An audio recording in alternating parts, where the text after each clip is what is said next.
Okay, that's it. I'm not trying this anymore. If it works, it works. If it doesn't, it doesn't. Nothing I can do about it at this point. I'm tired.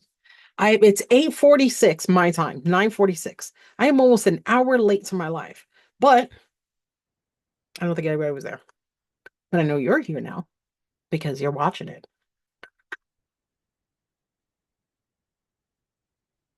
I'm exhausted. But I'm gonna have fun. All right. So uh if you're here from Esoteric Truth Radio, that used to be my old show, then it's gonna sound kind of weird. I'm gonna turn off closed caption. It's gonna sound kind of weird, the topic that I'm gonna talk about, but they do mesh together, so I think it'll be fine.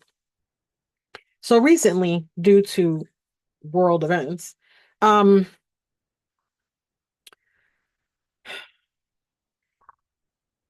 there are keywords. Everybody in the government, everybody who has a certain clearance understands that there's keywords, especially people in the military. They absolutely know these keywords and they learn those keywords. So they have their own like foxtrot and blah, blah, blah. Okay, that's not what I'm talking about. I'm talking about people that the higher ups that want to hide in plain sight. So let's say, these two countries are arguing, right? Like we're doing it right now. So let's say these two countries are arguing, right? Having it out. It's some bullshit. They don't have to be in the same place at the same time in order to have a conversation. One guy can say, "Hey, by the way, I had eggs for breakfast and they were absolutely delicious." That person in another country and higher up who also understands the code will now decipher that code. And it's stupid and it's simple, but it works. It always has. Now, before we had this, like, everything's on television, everything's in television, everything's in movies. There was a different way. So I wrote a paper about Bob Hope. First of all, Bob Hope is like as American as apple pie, right? No, he's British. He was born in Britain. He was uh he was knighted or whatever it is that they do over there. Anyway, he was a big deal. But here, nobody knew. So he used to travel around as a lot of people know. He used to travel around in really deep circles, but he traveled around with the military all over the world as a comedian, as a storyteller, as a form of entertainment. He was entertaining, but he got into places a lot of people couldn't go. So he would be able to go on these secret little missions because now people are tying it together. I want to say now because I wrote this about 15 years ago, but he would go to these different countries and he would get into places that nobody else really could under the guise of, I'm just traveling for the military. So he was part of the USO. USO isn't part of the military, not at all. Has nothing to do with the military. So, I mean, going to military bases doesn't make you part of the military. So people thought that, he was just looking out for everybody else. Come to find out that he was an agent, not an asset. So, agent, asset, two different things. Agent, which he was somebody who's given a job to do secretly and then doesn't. And then an asset is somebody that you tell them to do something. They're snitches. It's like a snitch.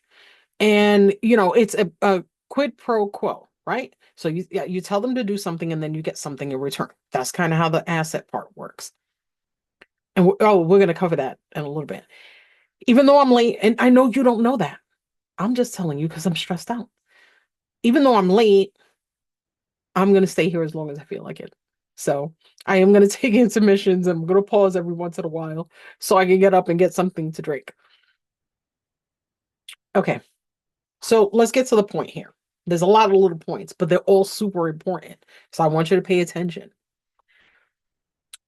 When they do these secretive little things, when they things are different this time. I don't do politics. I don't. And I've been really pissed off lately about the whole Trump situation, right? And I've been doing shows, good shows, because I do my research, good shows. But recently I started bumping into something completely different. because I have to explain this without sounding like a crazy person, but I'm cool with sounding like a crazy person. So even though all of this stuff is going on, it's what's going on right now between Russia and Ukraine and Canada and us. And no, no, no, no, no. It's a worldwide thing, worldwide. And I don't mean financially. I'm saying that they're up to something and it's going to be big. It's going to be big. And everybody in the world is going to be affected by it. And I'm going to tell you how while you go on this ride with me. So even though everything's going real fast, right? Trump's been in office, what, not even a month and a half, maybe a month and a half now. World is upside down. You're flooded. Like Steve Bannon said, flood the zone, right? So you're just information, information, just nothing but nonstop information all the time. So you're bombarded. And I've been bombarded enough where I put up like 6 videos in the last 2 weeks um, about Trump, not about this, but about Trump. So I'm going to take all the little things that I was able to gather up and then some extra really juicy shit I found out last night. And this is why I'm here today.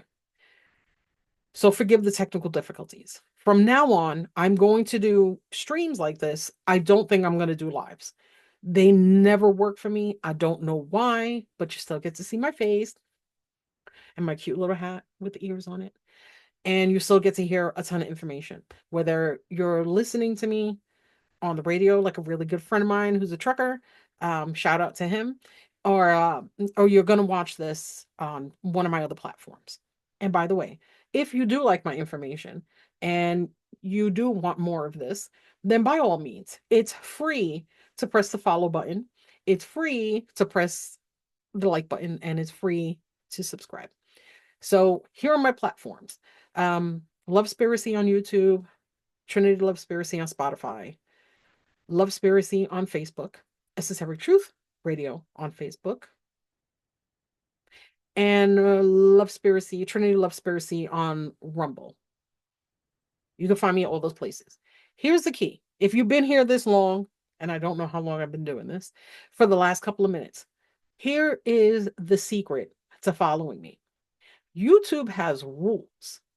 You can't say or show or do certain things on YouTube that you could do on Rumble. If you only follow my YouTube channel, that's my straight laced channel. If you go to my Rumble channel, it's something completely different. Sometimes I'm gonna be, hey, I just gonna, it's simple, easy stuff. Everybody's for everybody. That'll be on my YouTube channel. The stuff they'll ban or they'll shut my channel down for, that'll be on my Rumble channel. So by all means, I will be posting um instead of live events, because like I said, unless I get a producer, which I do not have, everything I do by myself. Until I get somebody to help me to make sure that all my stuff is up to par, you'll get recordings of me like this. And they'll be extended. When I do audio, it will be 15 minutes max. Okay, now that I'm done, and thank you for being here, I appreciate it. All right, let's get to the nitty gritty.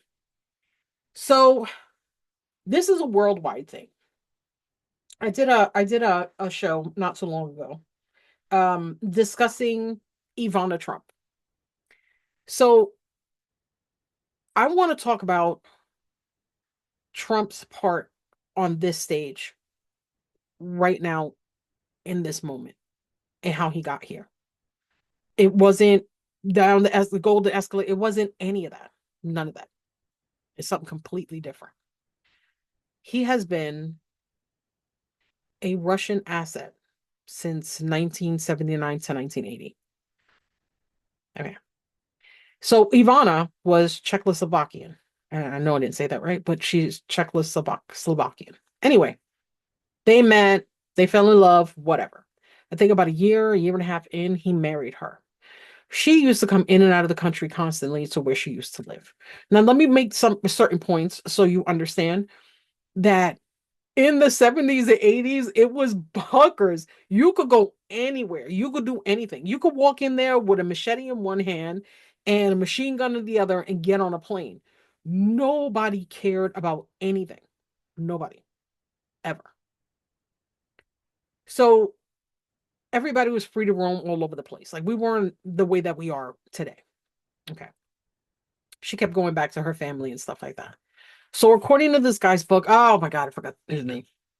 I never meant to look it up. I'll look it up. Anyway, this guy who just came out with a book where he's explaining, and he's been writing this book for like 30 years. He's explaining exactly how Ivana Trump's family in Czechoslovakia were very poor. You know, she came from like a little village. She was very poor. And they started realizing that when she was coming back and forth, she was bringing, money and things. And she was like, hey, life is going good in the US and blah, blah, blah. Fine.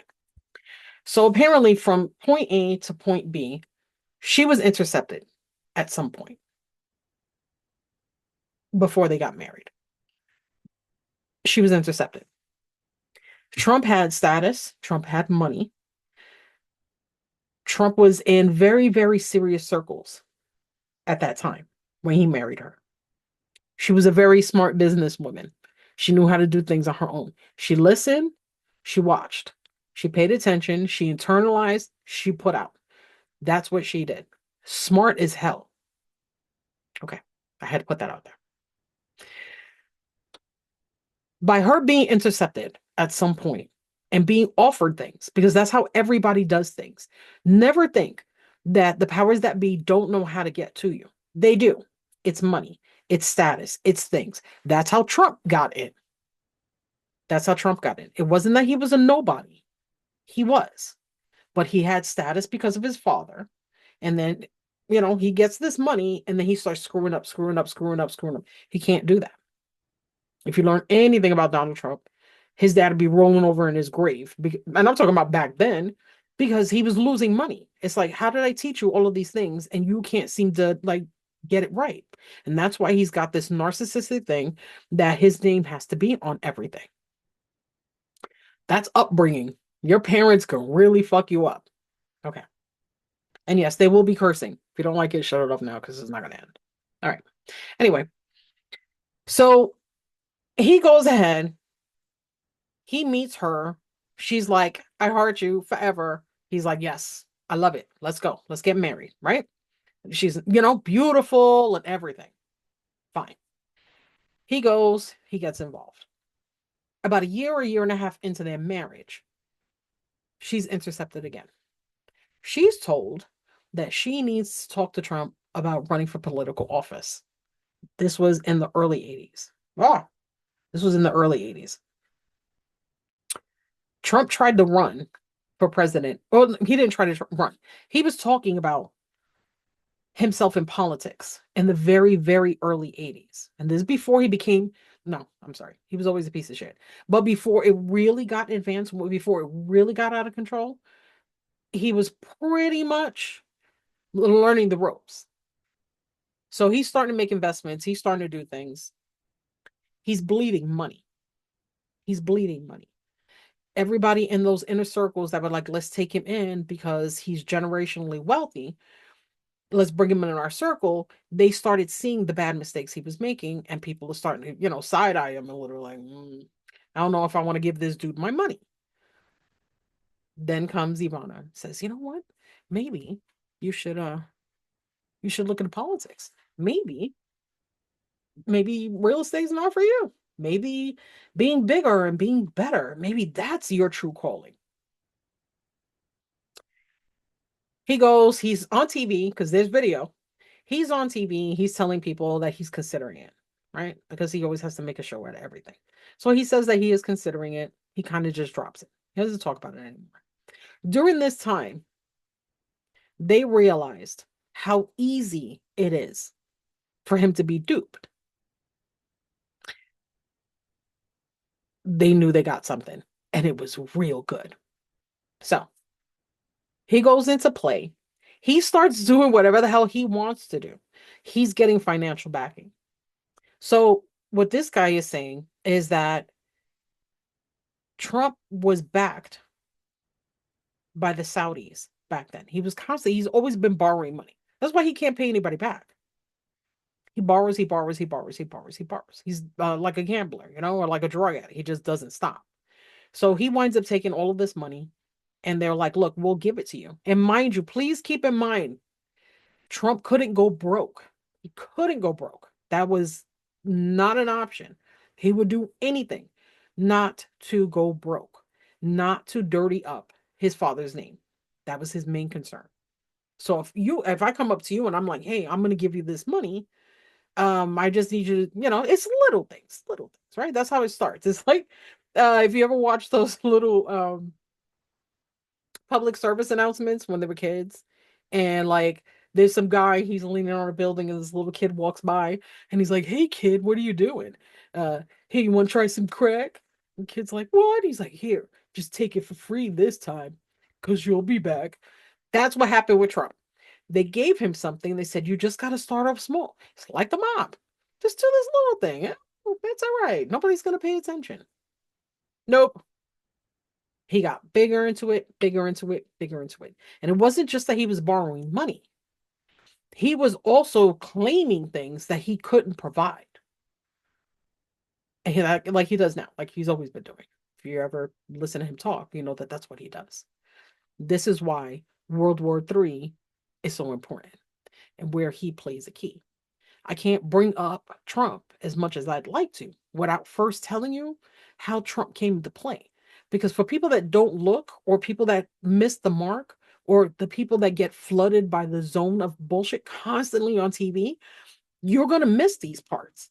Like the reason why people think that his his rising or whatever is so unbelievable is because they don't know how it happened.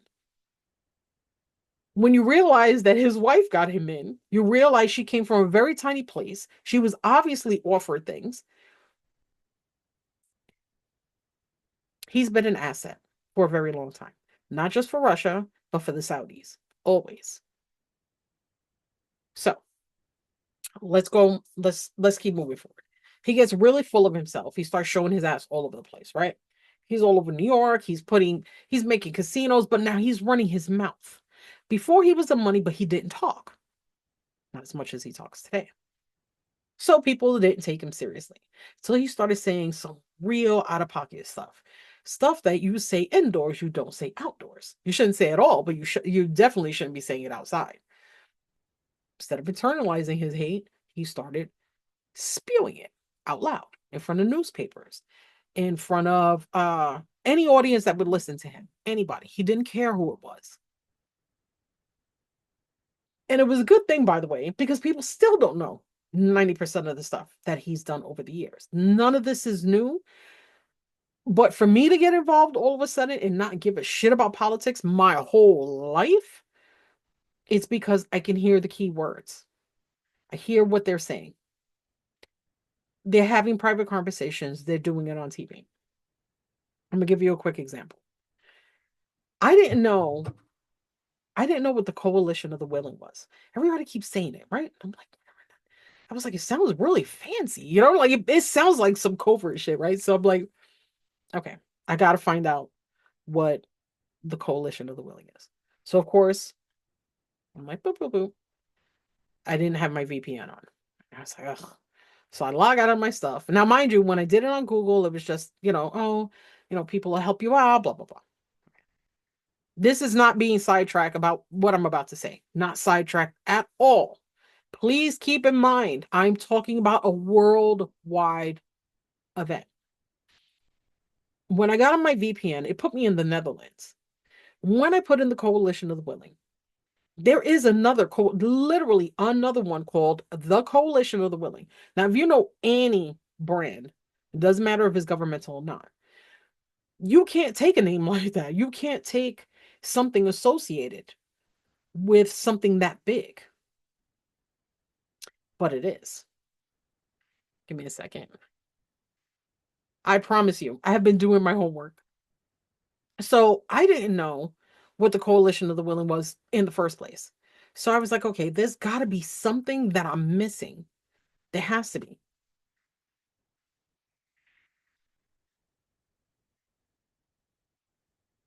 Okay. So when you look it up regular, it says the Coalition of the Willing and it was in Iraq, right? So apparently, what's his name? Bush was like, hey, he's got these weapons of mass destruction. That means we're all screwed if he sets off a nuclear bomb, which is a fact. And I'll be bringing up nuclear bombs in a minute. Yes. So everybody was like, oh man, mind you, it's not because they're scared. That was another instance. There was a point in time where Iraq was literally wiped clean. They took everything. This isn't so much about what you think it is.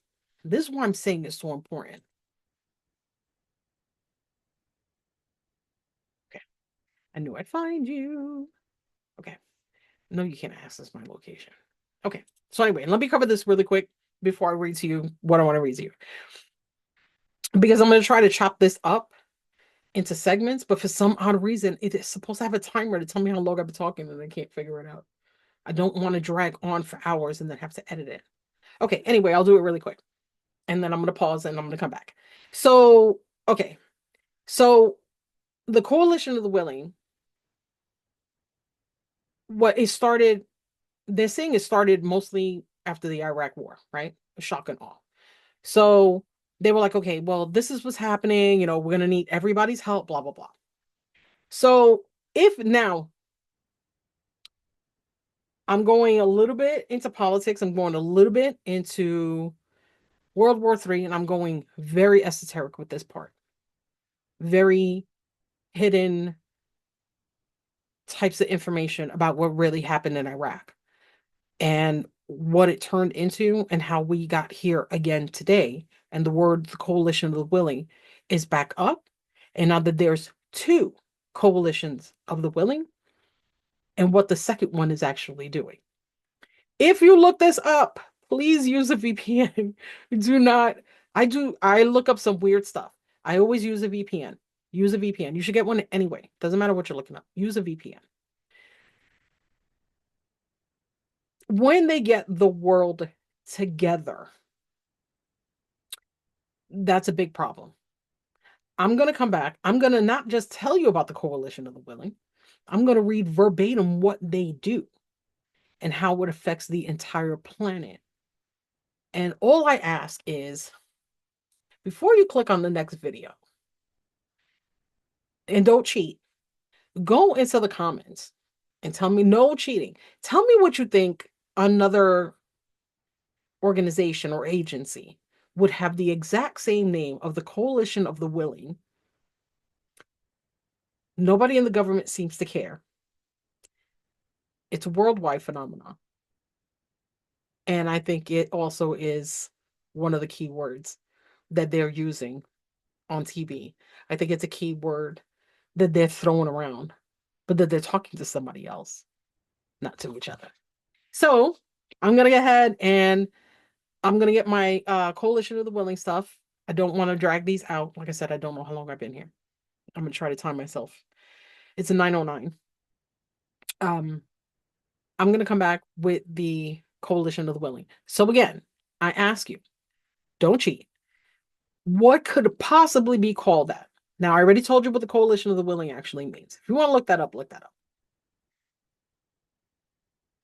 Who would have the audacity to name themselves something that's so associated with a worldwide event like shock and awe?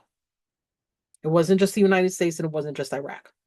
That's why the Coalition of the Willing is involved.